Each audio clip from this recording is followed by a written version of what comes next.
AVP 24 news पर वक्त हो गया है दिन भर की 10 बड़ी खबरों का। प्रधानमंत्री ने वीडियो कॉन्फ्रेंसिंग के माध्यम से तमिलनाडु के डॉक्टर MGR चिकित्सा विश्वविद्यालय के 33वें दीक्षांत समारोह को संबोधित किया। प्रधानमंत्री कार्यालय के अनुसार दीक्षांत समारोह में कुल 17,551 कैंडिडेट्स को डिग्री और डिप्लोमा से सम्मानित किया जाएगा। तमिलनाडु के राज्यपाल बनवारी लाल पुरोहित भी इस अवसर पर उपस्थित रहे। पीएम मोदी ने अपने संबोधन में कहा कि हमारी सरकार ने तमिलनाडु में 11 नए मेडिकल कॉलेजों की स्थापना की अनुमति दी है। ये कॉलेज उन जिलों में स्थापित किए जाएंगे जहां वर्तमान में मेडिकल कॉलेज नहीं है। इनमें से प्रत्येक कॉलेज के लिए भारत सरकार 2000 करोड़ रुपए देगी। आगे उन्होंने कहा कि हमारे देश में डॉक्टर सबसे सम्मानित पेशेवरों में से हैं। आज महामारी के बाद यह सम्मान और भी अधिक बढ़ गया है। यह सम्मान इसलिए है क्योंकि लोग आपके पेशे की गंभीरता को जानते हैं, जहां कई बार यह सचमुच किसी के लिए जीवन और मृत्यु का सवाल है। हालांकि गंभीर होना और गंभीर दिखना दो अलग अलग चीजें हैं। मेरा आप सभी से निवेदन है, आप सभी भी अपनी सूझबूझ बनाए रखेंगे। आपके रोगियों को खुश करने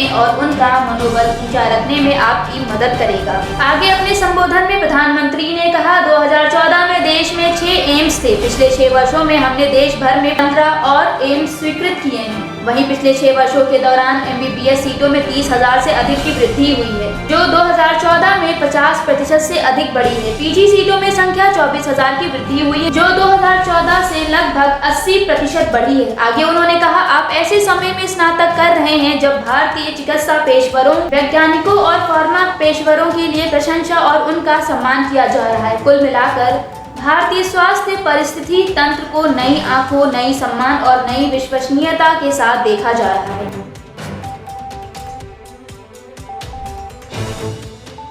confederation of all India traders ने GST की कमियों और ई-कॉमर्स से संबंधित मुद्दों के खिलाफ आज भारत बंद का आह्वान किया। इस बंद का मिला-जुला असर देखने को मिल रहा है। भारत के विभिन्न राज्यों में इस बंद का अलग अलग असर देखने को मिला। ऑल इंडिया ट्रांसपोर्ट वेलफेयर और संयुक्त किसान मोर्चा ने बंद का समर्थन किया है। राष्ट्रीय राजधानी में बंद का कोई असर देखने को नहीं मिल रहा है। दिल्ली के कई बड़े बाजार सामान्य तरीके से सुबह खोले गए। खान मार्केट, लाजपत नगर, करोल बाग, चांदी चौक सहित अन्य कई मार्केट बंद कर विरोध किया। Corporation of all India traders द्वारा जारी बयान के अनुसार पिछले 7 साल में GST में करीब 950 संशोधन हो चुके हैं। GST पोर्टल में लगातार तकनीकी गड़बड़ी और अनुपालन दबाव से सिस्टम की खामियां नजर आ रहे हैं। GST सिस्टम की सफलता के लिए स्वैच्छिक अनुपालन सबसे अहम है। इससे टैक्स बेस बढ़ेगा और रेवेन्यू में इजाफा होगा। CIT की ओर से जारी बयान के अनुसार देश भर के सभी वाणिज्यिक बाजार बंद रहेंगे और सभी राज्य के विभिन्न शहरों में धरना दिया जाएगा। इस बंद का समर्थन 40,000 से ज्यादा ट्रेडर्स एसोसिएशन कर रहे हैं।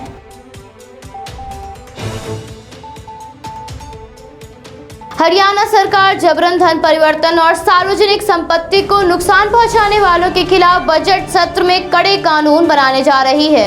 हरियाणा सरकार अपने बजट सत्र में 2 कड़े कानून लागू करने जा रही है। सरकार ने इन दोनों कानूनों का ड्राफ्ट तैयार कर लिया है और इससे पारित करने के लिए विधेयक लाया जाएगा।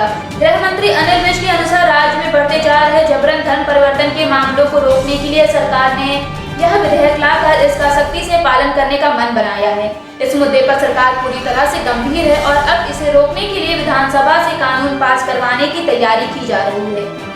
इस मामले में कानून बनाने के लिए ड्राफ्ट तैयार कर लिया गया है और विधानसभा में पेश किया जाएगा। इसके साथ ही सरकारी संपत्ति को नुकसान पहुंचाने वालों के खिलाफ भी सरकार द्वारा कड़े कदम उठाए जाएंगे।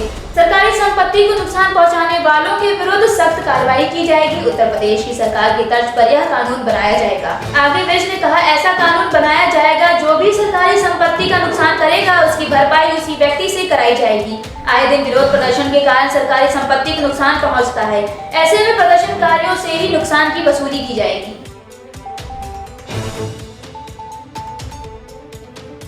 चमोली आपदा के 20वें दिन भी रैणी और तपोवन क्षेत्र में मलबा हटाने और लोगों को खोजने का अभियान चल रहा है।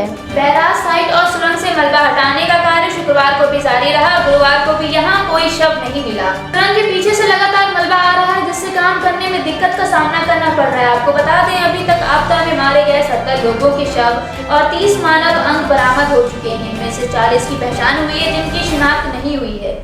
उनकी DNA सैंपल सुरक्षित रखे गए हैं। वहीं मलबा साफ करने वाले कर्मचारी सुरंग में SFT के समीप तक पहुंच चुके हैं, वहीं सुरक्षा को ध्यान में रखकर आगे बढ़ा जा रहा है। बैराज साइट पर धौली नदी में भारी विशाल पत्थर को तोड़ने के लिए ब्लास्ट किया जा रहा है, जिससे पानी का प्रभाव बैराज की तरफ न हो। पिछले 3 दिनों से अभी तक कोई भी शव नहीं मिला है। तपोवन रैणी आपदा में मृतक एक व्यक्ति के अस्थि कलश को पुलिस ने परिजनों को सुपुर्द किया है। वहीं आपको बता दें, राज्यसभा सांसद प्रदीप टम्पा ने उत्तराखंड सरकार की आपदा प्रबंधन नीति पर सवाल खड़े करते हुए कहा कि प्रदेश सरकार ने 2013 की केदारनाथ आपदा से सबक लिया होता तो रैणी आपदा में कई निर्दोष लोगों की जान बचाई जा सकती थी। उन्होंने बताया, तत्कालीन केंद्रीय कैबिनेट सचिव BK चतुर्वेदी की अध्यक्षता वाली कमेटी की रिपोर्ट और आपदा से निपटने की स्थितियों को यदि भाजपा सरकार ने दबाया न होता तो आज रैणी तपोवन आपदा से निपटने में आसानी होती। वहीं टम्पा ने कहा कि आपदा से निपटने के लिए सरकारों के पास कोई कारगर नीति नहीं है। विरोध के बावजूद बड़ी जल विद्युत परियोजनाओं को क्यों मंजूरी दी जाती है? बड़े बांधों के कारण आने वाली आपदाओं से निपटने को मशीनें नहीं है। सांसद ने कहा कि तत्कालीन केंद्रीय कैबिनेट सचिव BK चतुर्वेदी की अध्यक्षता में 2013 के बाद आपदा से निपटने के लिए तैयार की गई रिपोर्ट में आपदा से निपटने के तरीके, तकनीकी, वित्तीय सपोर्ट की सिफारिशें थी, लेकिन उस पर कोई अमल नहीं हुआ। केंद्र सरकार ने इन सिफारिशों को दबा दिया। रिपोर्ट में हिमालयी राज्यों के लिए तमाम परियोजनाओं से हुए नुकसान की भरपाई के लिए ग्रीन बोनस देने की व्यवस्था थी, लेकिन कोई कार्रवाई नहीं हुई। रैणी गांव के नीचे हो रहे विस्फोटकों, प्राकृतिक से छेड़छाड़ के कारण ऊपरी क्षेत्र में हुई हलचल से आपदा आई है।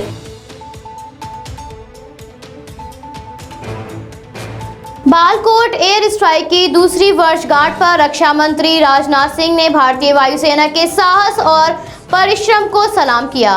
रक्षा मंत्री ने अपने ट्वीट में लिखा, बालाकोट की सफलता ने आतंकवाद के खिलाफ कार्रवाई करने की भारत की दृढ़ इच्छा शक्ति को दिखाया है। वहीं गृह मंत्री अमित शाह ने ट्वीट किया, 2019 में आज ही के दिन भारतीय वायुसेना ने पुलवामा आतंकी हमले का जवाब देकर नए भारत की आतंकवाद के विरुद्ध अपनी नीति को पुनः स्पष्ट किया था। मैं पुलवामा के वीर शहीदों का स्मरण व वायुसेना की वीरता को सलाम करता हूँ। प्रधानमंत्री नरेंद्र मोदी के नेतृत्व में देश व हमारे जवानों की सुरक्षा सर्वोपरि है। आपको बता दें, 26 फरवरी 2019 को IAF के 12 Mirage 2000 fighter jet line of control पार कर पाकिस्तान की सीमा में दाखिल हुए और बालाकोट स्थित जैश-ए-मोहम्मद के आतंकी ठिकानों को ध्वस्त कर दिया। बाद में इसे बालाकोट एयर स्ट्राइक के नाम से जाना गया। इस हमले में 300 आतंकी मारे गए थे। वहीं पाकिस्तान को भारत की इस कार्रवाई की भनक तक नहीं लगी। भारत की तरफ से पाकिस्तान पर यह हमला 12 दिन पहले पुलवामा में की गई आतंकी हमले का बदला लेने के लिए की गई थी। आपको बता दें, 14 फरवरी 2019 को आतंकियों ने देश के सुरक्षा कर्मियों पर कायराना हमला किया था। इस हमले में 40 CRPF जवान शहीद हो गए थे और कई अन्य गंभीर रूप से घायल हुए थे। जम्मू कश्मीर राज्य के पुलवामा जिले में जैश-ए-मोहम्मद के एक आतंकवादी ने विस्फोटकों से लदे वाहन को CRPF जवानों की बस से टक्कर मार दी थी। इस टक्कर के बाद एक जोरदार धमाका हुआ और बस से जा रहे CRPF के जवानों के छत बिछत शरीर जमीन पर बिखर गए थे। भारत ने बदला लेने के लिए पाकिस्तान के बालाकोट से जैश के आतंकी कैंप पर महज 12 दिनों के अंदर हमला किया। आतंकी हमले के एक दिन बाद 15 तारीख को सुरक्षा मामलों पर कैबिनेट कमेटी की बैठक हुई। इस बैठक में प्रधानमंत्री नरेंद्र मोदी को पाकिस्तान से बदला लेने के लिए ऑप्शन दिए गए। पूरे हमले के बाद भारत ने सर्जिकल स्ट्राइक का फैसला लिया था, लेकिन इस बार तय हुआ था कि किसी दूसरे तरीके से जवाब दिया जाएगा। लंबे मंथन के बाद एयर स्ट्राइक को फाइनल किया गया। प्रधानमंत्री नरेंद्र मोदी की तरफ से NSA अजीत डोभाल को इस प्लान की जिम्मेदारी दी गई। अजीत डोभाल और तत्कालीन वायुसेना प्रमुख BS धनोआ ने पूरे एक्शन का ब्लूप्रिंट तैयार किया। इसी दौरान तय हुआ कि बालाकोट में मौजूद जैश-ए-मोहम्मद के ठिकानों को निशाना बनाया जाएगा।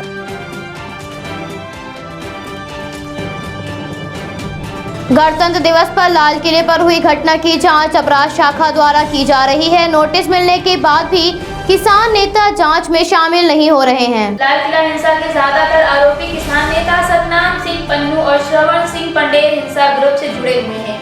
इसी ग्रुप में लाल किले पर झंडा फहराने की घटना को अंजाम दिया था। इससे पहले इसी ग्रुप में बॉर्डर पर बैरिकेडिंग को तोड़कर हिंसा को बढ़ावा दिया था। दिल्ली पुलिस के विशेष पुलिस आयुक्त प्रवीण रंजन के अनुसार जम्मू कश्मीर में किसान आंदोलन को किसान नेता मोहिंदर सिंह खालसा ने खड़ा किया था, जो पहले गिरफ्तार किए जा चुके हैं। मोहिंदर सिंह नेगी ही रेल रोको अभियान के तहत रेल रोकी थी। लाल किले पर हिंसा के बाद मोहिंदर सिंह जम्मू चला गया था। मोहिंदर और मनदीप को 3 दिन के लिए पुलिस रिमांड पर रखा गया। विशेष पुलिस आयुक्त के अनुसार अपराध शाखा की सभी टीमों को हिंसा के अपराधियों के नाम पर किसी निर्दोष को ना परेशान करने के आदेश दिए गए हैं। आरोपियों से पूछताछ किए जाएं और उन्हें गिरफ्तार किया जाए।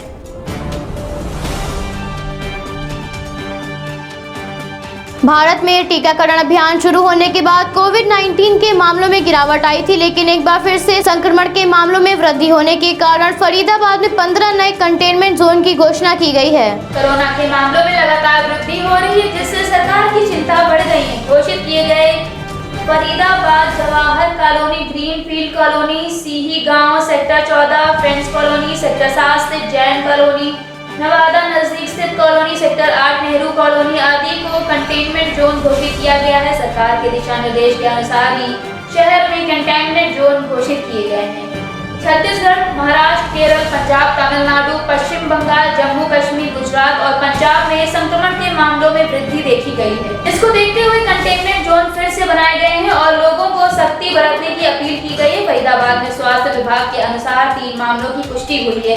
इस दौरान 5 लोगों ने महामारी को मात देकर स्वस्थ हो गए हैं। तो वहीं दूसरी ओर आज फिर भारत में संक्रमण के मामलों में भारी वृद्धि देखी गई है। केंद्रीय स्वास्थ्य मंत्रालय से प्राप्त जानकारी के अनुसार पिछले 24 घंटों में कोरोना के 16,577 मामले सामने आए हैं, जिसके बाद भारत में संक्रमण का आंकड़ा लगभग 1 करोड़ 10 लाख के पार पहुंच गया है। तो वहीं 120 लोगों को इस महामारी के कारण जान चली गई, जिसके बाद मरने वालों की संख्या लगभग 15,06,000 को पार कर गई है। 12,179 लोगों ने इस महामारी को मात दी है, जिससे इस महामारी से स्वस्थ होने वाले लोगों की संख्या 1,07,50,000 के पार पहुंच गई है। इस समय भारत में एक्टिव केसेस की संख्या 1,55,985 और वहीं 1,34,72,683 लोगों को कोविड-19 का टीका लगाया जा चुका है।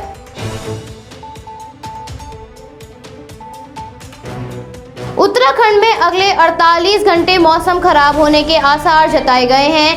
पर्वतीय इलाकों में हल्की बर्फबारी और बारिश की चेतावनी जारी की गई है।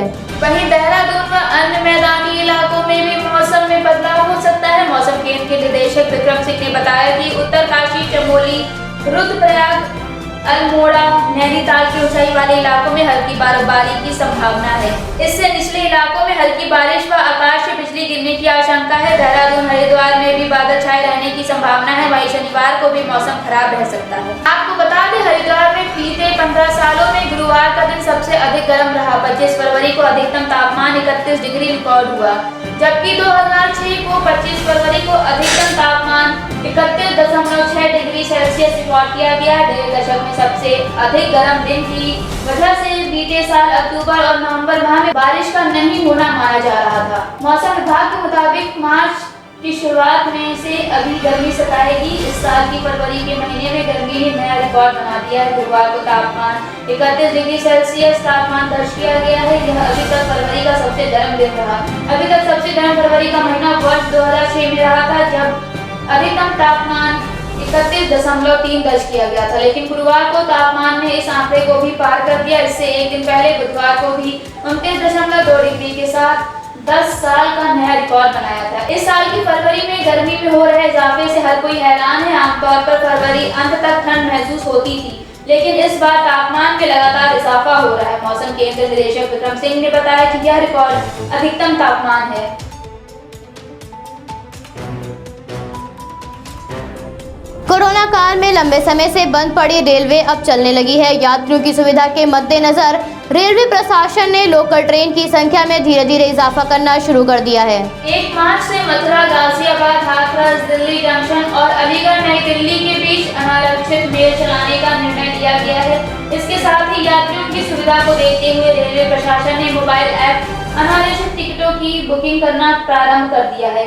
अनारक्षित ट्रेन 19-04420 मथुरा गाजियाबाद के बीच 1 मार्च से चलाए जाएंगे, तो वहीं 04419 मथुरा गाजियाबाद अनारक्षित मेल एक्सप्रेस मथुरा से सुबह 5:45 बजे चलेगी और उसी दिन सुबह 10:05 पर गाजियाबाद पहुंचेगी।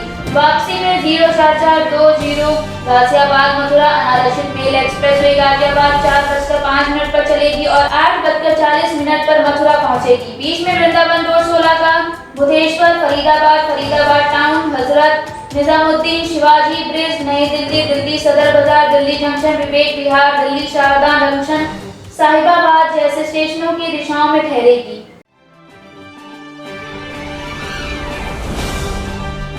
अमेरिका ने पूर्वी सीरिया में आतंकियों के ठिकाने पर एयर स्ट्राइक की है। इसका आदेश अमेरिकी राष्ट्रपति जो बिडेन ने दिया था। अपने आदेशों में उन्होंने पूर्वी सीरिया में स्थित ईरान समर्थित आतंकियों पर सीमित एयर स्ट्राइक करने को कहा था। ये फैसला हाल ही में इराक में अमेरिकी सेना के जवानों को निशाने बनाए जाने के बाद लिया गया। हालांकि बाइडेन ने हमले की कार्रवाई करने के दिशा निर्देश केवल सीरिया के लिए ही दिए थे। बाइडेन ने अपने आदेश में ईरानी आतंकियों के उन ठिकानों पर एयर स्ट्राइक करने को कहा जिसका उपयोग वो संभावित तौर पर करते हैं। इसकी जानकारी पेंटागन के प्रवक्ता जॉन क्रीबी ने दी है। आपको बता दें, बाइडेन प्रशासन में ये पहली एयर स्ट्राइक थी। क्रीबी ने इसकी जानकारी देते हुए कहा कि राष्ट्रपति बाइडेन अपने जवानों और अपने साथी लोगों की जीवन की रक्षा के लिए ऐसा कर रहे हैं। उन्होंने ये भी कहा कि राष्ट्रपति बाइडेन सीरिया और इराक में हालात खराब नहीं होने देना चाहते। जहां तक अमेरिकी एयर स्ट्राइक की बात है तो ये बॉर्डर कंट्रोल पर मौजूद ईरानी आतंकियों के ठिकानों पे ही की गई है। ये सभी ठिकाने कताइब हिजबुल्लाह और कताइब सैयद अल शुहादा से संबंधित है। क्रीबी ने साफ कर दिया है कि इन हमलों का मकसद आतंकियों को इस बात का संदेश देना है कि वो उन्हें उनकी करतूतों की सजा देना चाहते हैं। इसका मकसद हालात को और अधिक गंभीर बनाना नहीं है। हालांकि अब ये साफ नहीं हो सका है कि जिन जगहों पर एयर स्ट्राइक की गई है वहां पर कितने आतंकी ढेर हुए हैं। लेकिन Syrian observatory for human rights का कहना है कि एयर स्ट्राइक में 17 ईरानी समर्पित आतंकवादी मारे गए हैं। आपको बता दें कि इस इलाके में अमेरिका ने पहले भी कई बार एयर स्ट्राइक को अंजाम दिया है। इराक में अमेरिकी जवानों पर हमला उस वक्त किया गया जब ईरान के लिए परमाणु संधि पर दोबारा लौटने के लिए रास्ते तलाशे जा रहे थे। वर्ष 2015 में बराक ओबामा प्रशासन के दौरान हुई इस संधि को राष्ट्रपति डोनाल्ड ट्रंप ने बेकार बताते हुए खारिज कर दिया था और वो संधि से बाहर आ गए थे। इसके बाद ईरान ने भी संधि से अपना नाता तोड़ लिया था।